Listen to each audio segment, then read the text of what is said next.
আসিয়া মৃত্যুবরণ করেছে। আমরা আসিয়া সহ এ পর্যন্ত যতগুলো ধর্ষণ সহ হত্যাকাণ্ড হয়েছে প্রত্যেকটি ধর্ষকের আমরা সুস্পষ্ট বিচার চাই এবং এই ধর্ষকদেরকে জাতির সামনে উন্মোচন করতে হবে। আসিয়ার যারা হত্যাকারী ধর্ষক তাদেরকে দৃষ্টান্তমূলক শাস্তি দেওয়া হোক, এমন দৃষ্টান্তমূলক শাস্তি দেওয়া হোক যেন আর কোনো ধর্ষক এই কাজটা করতে না পারে। এই সমাজের নারী নিরাপত্তা নিশ্চিত করা হোক। আমরা এদেশের নাগরিক, আইন প্রণয়নকারী বা প্রশাসনকে বলতে চাই, আপনারা ন্যায় বিচার নিশ্চিত করুন।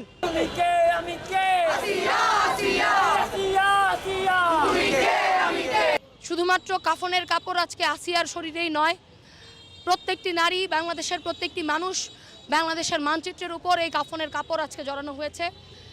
তার প্রতিবাদেই আমরা আজকে এই প্রতীকী কাফনের কাপড় গায়ে নিয়ে লাশের মিছিল করেছি।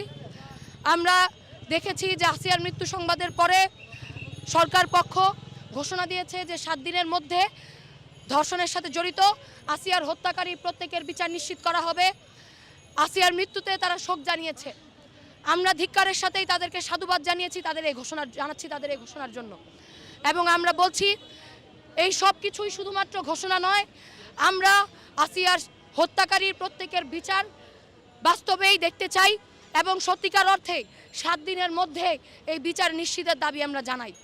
এবং আমরা বলছি শুধুমাত্র আসিয়াই নয়, এই বাংলাদেশে গত 53 বছরে যতগুলো নারী ধর্ষণের শিকার হয়েছে, যত শিশু ধর্ষণ নিপীড়নের শিকার হয়েছে, তনু, মুনিয়া, আয়শা, রূপা, আসিয়া, প্রত্যেকেরই হত্যার বিচার, ধর্ষণের বিচার নিশ্চিত করতে হবে এই বাংলাদেশে যে বিচারহীনতার সংস্কৃতি আমাদের ঘাড়ের উপর চেপে বসে আছে। আমরা নতুন বাংলাদেশের যাত্রায় এই সংস্কৃতিকে ভেঙে ফেলে বাংলাদেশে একটা বিচারিক সংস্কৃতির, একটা ন্যায্যতার বাংলাদেশ গড়ে তুলতে চাই।